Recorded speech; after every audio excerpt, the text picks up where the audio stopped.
So therefore, brothers and sisters, just as Christ did, we ought to do. John 9:4. And we have no time to lose. I must work the works of him that sent me, said Christ. While it is day, the night cometh when no man can work. When we have the light, we are to work for Christ. We are to do his work. Because Christ's work, the method of Christ, was to reach people where they were. And in every aspect, deliver the gospel. Christ met the needs of those who were lame, who were blind, who were in need of temporal, but at the same time, he met their spiritual life. We see that, for example, with the ruler. When the ruler came and spoke to him, the young ruler, he said to the ruler, have you done these things? And he said, yes, I've kept all the commandments. But then he says to the ruler, leave everything, sell it all, and come and follow me.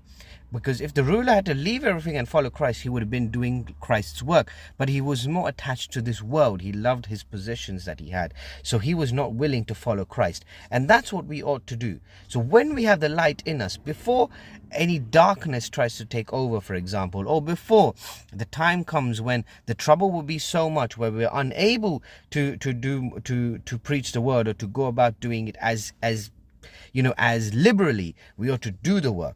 Philippians chapter 2, 12 and 13.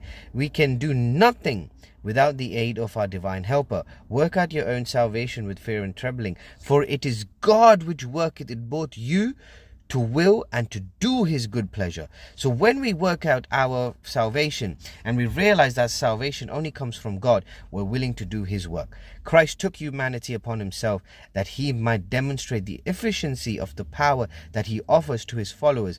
He will not be satisfied until they are complete in him. He will give them the power to become the sons of God.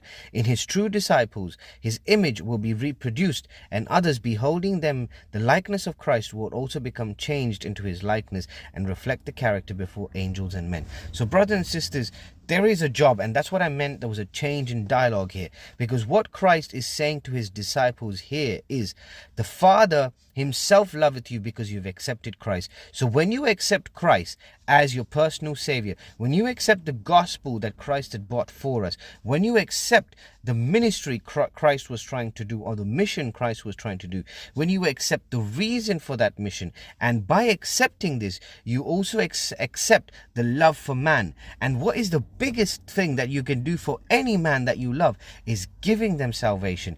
Not giving them salvation, but giving them news of salvation, that they may find salvation in Jesus Christ, right? You could say the words of God that is in the book is what we can give them. We can sow that seed, and that's what Christ is talking